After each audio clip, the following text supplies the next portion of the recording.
Reading with your kids. Hola, ni hao, konnichiwa, assalamu alaikum, shalom, mahaba, moni muli wanji, namaste, jambo, bienvenidos. Hi, my name is Jedley, and this is the Reading with Your Kids podcast.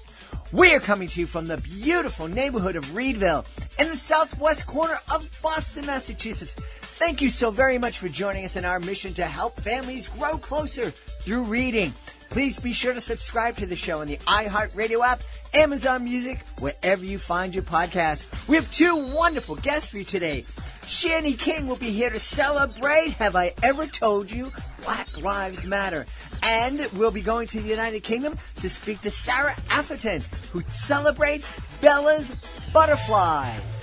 Before we invite our guests into the studio, we want to let you know we have a brand new Reading with Your Kids certified great read. Silent Sally Speaks by Burnham is our latest Reading with Your Kids certified great read. If your child isn't talking at school or in public, but has no problem talking and communicating at home, be sure to pick up Silent Sally Speaks. Your child may have selective mutism. Silent Sally Speaks is a beautiful picture book by Burnham, and it features a bright-eyed, timid little girl named Sally who speaks very quietly. Though Sally wishes her voice came out loud, her words instead slip out as shy as a secret. She's too shy to even say hi or hello. Sally has no problem talking to her parents in a loud voice, but when she starts school, she loses the confidence to use her voice and goes about her school day in silence. With time, patience, understanding, and love, and of course support from all those around her, Silent Sally gathers the courage to speak up and discovers her own sweet voice. We really love this book, and we invite you to check out our entire review at readingwithyourkids.com.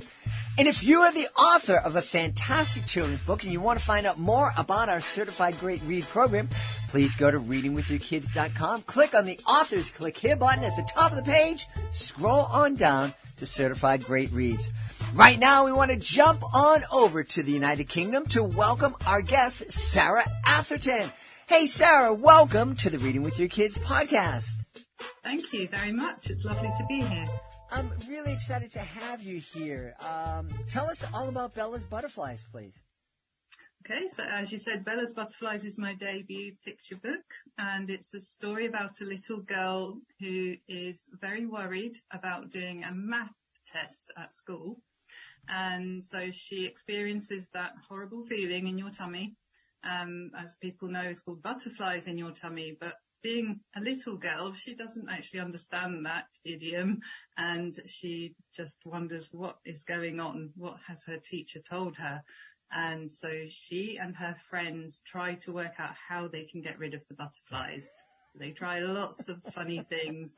But yes, it's a story about anxiety, basically. Yeah. What a neat, that's something I never thought of. That is an expression that we all use. And it's really weird, when you think about it, you have butterflies in your stomach. I can't imagine back 100 years ago when I was 3 or 4 or 5 years old, but I imagine when I first heard that, it might have made me a little bit crazy. Yes, and I think that's it, isn't it? We use all these idioms, and as adults, that's fine, but the children must be wondering what on earth we're talking about. And I'm very conscious of that. I am a school teacher, so during the day I'm teaching children, and we're saying things like, you need to pull your socks up. And you can just imagine a child thinking, I need to pull my socks up, really? Yes, very odd how we use these expressions. Can you share a couple more of those idioms that we may take for granted? Yes, I always remember my mum saying to me, it's raining cats and dogs. And I remember rushing to the window and being really disappointed because there were no cats and dogs coming out of the sky at all. So it's quite boring, really, when you realise it's just pouring with rain. Mm-hmm. So that's another one that I often think about as well. Wow. I'm sure there's loads more. I can't think at the moment. I wonder where the origins of those. I just heard, and it's funny because it was last night I was watching an episode of classic TV show here. And in the show, they were saying that when you went in the old days, when you went to a pub, you were served either pint or quart. So the expression "mind your P's and Q's" came from that. It was like, don't drink too much. It's mind your P's and Q's. That's interesting. Yeah. See, I never knew that. I never knew that. Do. It would be a good thing to look into, wouldn't it? Just to find out where these things come from. Yeah, the raining cats and dogs thing. I can almost imagine where the butterflies in your stomach come from, because it does feel like that. But the raining cats and dogs, that I can't imagine at all. Yeah, there's no connection. No, I can't. I can't imagine where that came from. So what kind of things do the characters in Bella's Butterflies try to do to get rid of those things living inside their bellies? Okay, so I was trying to kind of get in the mind of a little 4 or 5 year old and thinking, what would you do to get rid of those butterflies? So one of the things her friends suggest is, why don't you do a handstand? They might fall out that way. And clearly there's nothing coming out, so it doesn't work. And then they wonder whether butterflies are ticklish. So they've tried tickling her to see if they'll come out, but no, it still doesn't work. So they're just having fun, as children do in the playground. Mm-hmm. And I think that's important, that she's having a nice time with her friends. And actually that is an important thing, to be able to think back to having fun. That kind of helps you to forget your worries from time to time. So that would be a suggested way, I think, think of having a nice time with your friends or with your family, and that could actually relieve that anxiety that you're feeling. Yeah. One of the things that I share with guests who are coming on, and it's something that I've shared, I do educational magic shows, and I have done it for over 30 years. So when young magicians come to me and they say, yeah, you're never nervous before you get on stage, and I'm terrible. I got the butterflies in my stomach, and my heart is racing, and I feel like my head's going to explode. And how do you deal with it? How are you not nervous? And what I share with them is that I'm feeling those same feelings, but I've trained my mind to remember that those feelings are the same feelings we have when we get excited about something. When we're looking forward to something, we feel those butterflies. We feel that heart race. So I encourage guests, I encourage young performers to train themselves to get in the mindset that I'm not nervous, I'm excited. This is a good thing. Is that something that we can, I don't know if we can teach our kids that technique, because sometimes the anxiety they're feeling maybe is appropriate.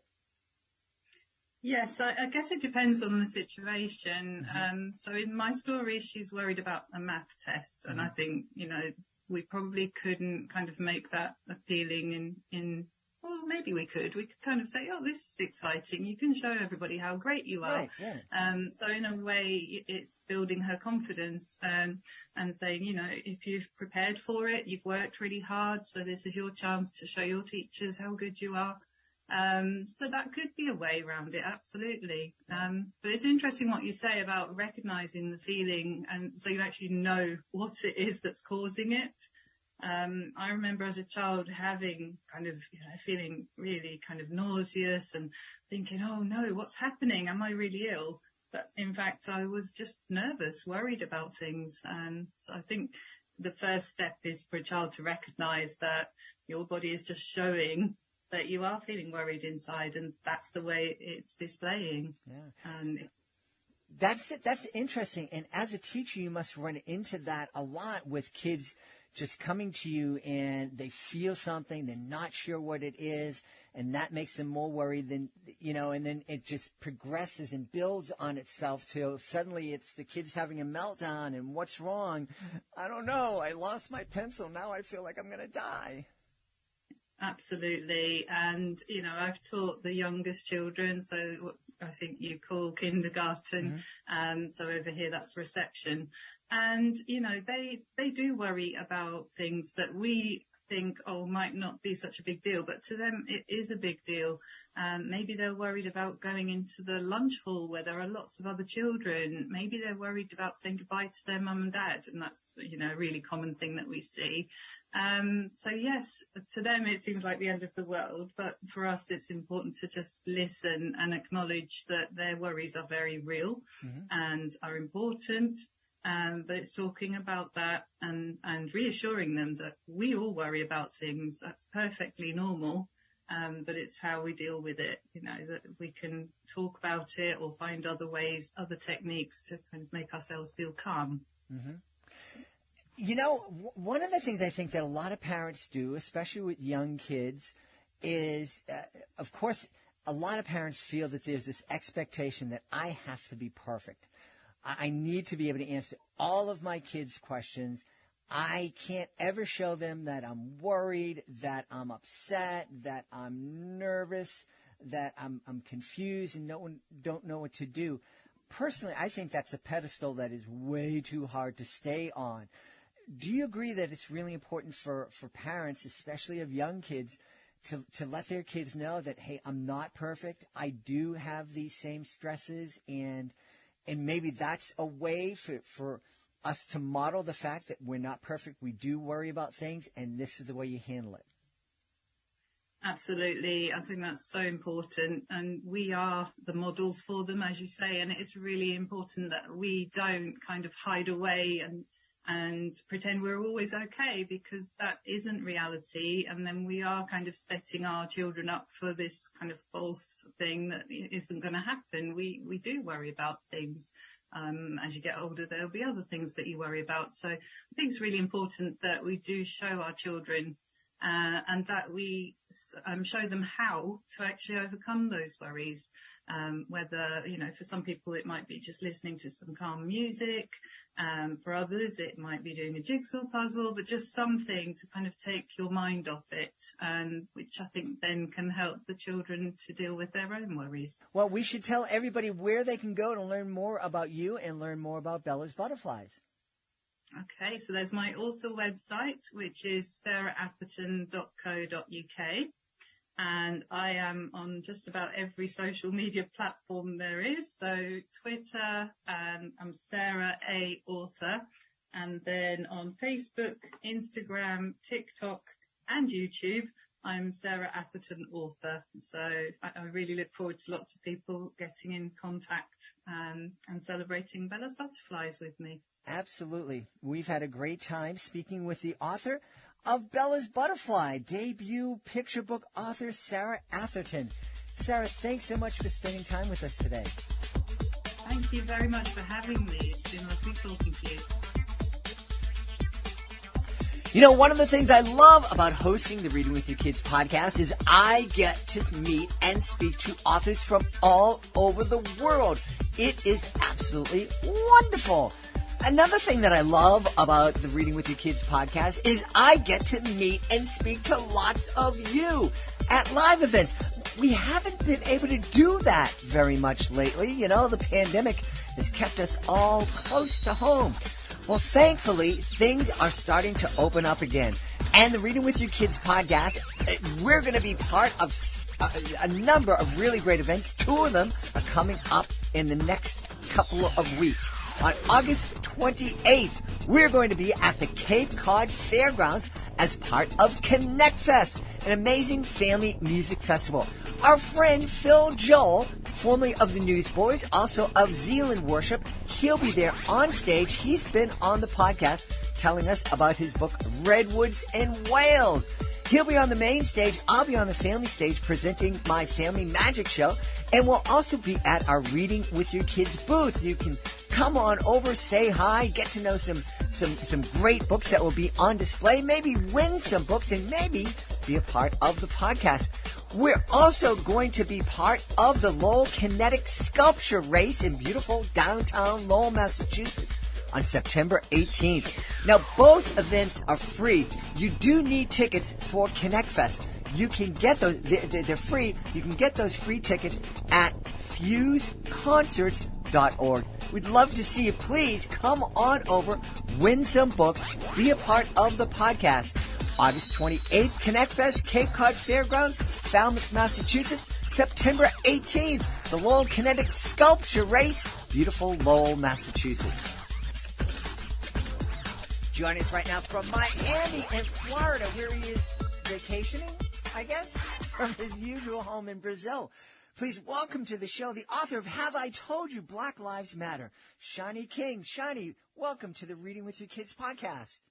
Jed, thank you so much for having me. And yes, just don't tell my my dean at the law school that I teach that I am quote unquote vacationing. We can just keep that between us and anyone who's listening.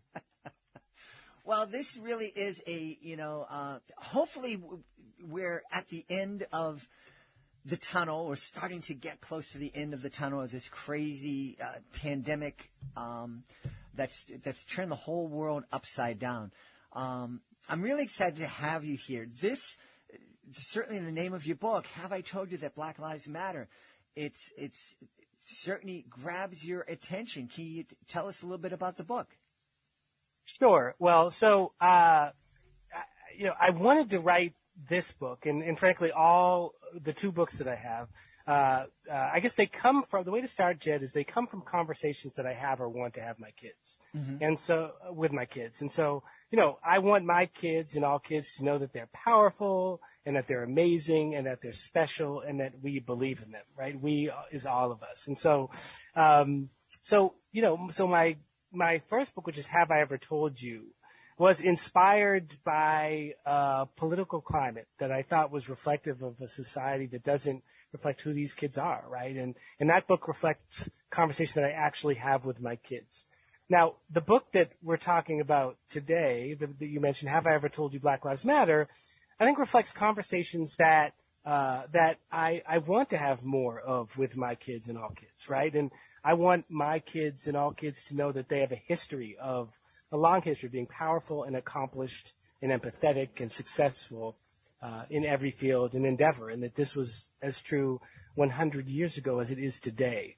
And so, I want kids to know that this is a story that should be part of their reality, but isn't always. Mm-hmm. So in the book, this book comes in two parts. The first part is sort of an inspirational narrative with the likes of everyone from John Lewis to Ayanna Pressley to Misty Copeland to Eugene Robinson to Kamala Harris. And then the second part is 116 mini biographies of some of the folks mentioned in the first part. And that's everyone from Beyonce to Jay-Z to Oprah to Kendrick Lamar. And each of these biographies has a quote from the people in their own words. So kids can find these people where they are, right? So they can connect with them in their own words. I just imagine if sort of when you were younger, right, you had sort of access to all of these quotes from all these people that had sort of varying paths to success. Mm-hmm. And so I think overall the book is designed to empower kids, to inspire them and to inform them. And I see it as sort of a resource and, for parents to read to their kids, for kids to read on their own, for teachers to use in class and for kids, if they're working on like a sort of research or reference, research project, they can use this to inform that project or maybe even to sort of explore what they may want to write about. Yeah. We talk a lot here on the Reading with Your Kids podcast about the importance of books being mirrors, windows, and sliding glass doors. And certainly, Have I Ever Told You That Black Lives Matter would be a great mirror for kids of color to be able to see themselves portrayed positively in the pages of books, and not only fictional characters, but real human beings who've accomplished amazing things. Yeah, and I think, and that is sort of part of the point of the book, right? Is to let these kids know that they have a long history of people who look just like them, and this is, and remember, it's not just. It's Black Lives Matter, and the people in the book are Black and African American, and so sort of part of what I'm doing here, right, is giving kids and African American kids and Black kids an opportunity, right, to have sort of more context for who they are. But African American history and Black history is American history. Mm-hmm. And so my hope is that, right, this book will empower all kids, not just Black kids. And I think, particularly, Jed, in this time, right? You mentioned Black Lives Matter, and I think, I think context is important. And all of our kids, right? They're smart, right? Mm-hmm. They're all smart, right? They're all brilliant. And I think, Jed, many of our kids know about Martin Luther King or Rosa Parks, right? I think my kids have read, 6 books about Martin Luther King and 6 books about Rosa Parks. And it seems like they're doing projects and reports about some of those sort of fundamental icons of the civil rights movement, right? And they know that we fought to overcome discrimination. And they know these things, right? That's part of what you learn, what we learned in school, what kids learn now in school, right? Is the fight to overcome discrimination by many different people, including many African Americans and Black people. But I think one important narrative that is part of this struggle, that is part of the sort of Black Lives movement, is the struggle for kids to be recognized for what they are, right? And so, so that they are and have always been powerful and brilliant and successful and accomplished, right? And so, so that's why I wrote the book. And that's also, frankly, how I talk about Black Lives Matter to my kids, right? That this is part of our struggle to be recognized for who we are. And who we are and who you are is reflected in this book. Shani, this is really a fantastic conversation that I'm happy that we started here, and that I hope that families will continue to have. I know people are going to want to know more about Have I Ever Told You Black Lives Matter. Where can they go online to find out more about you and to find out more about your book? Right. So to find more about me, and which is always funny that anyone would know anything more about me, but to find out more about the book, it's www.shanimking.com.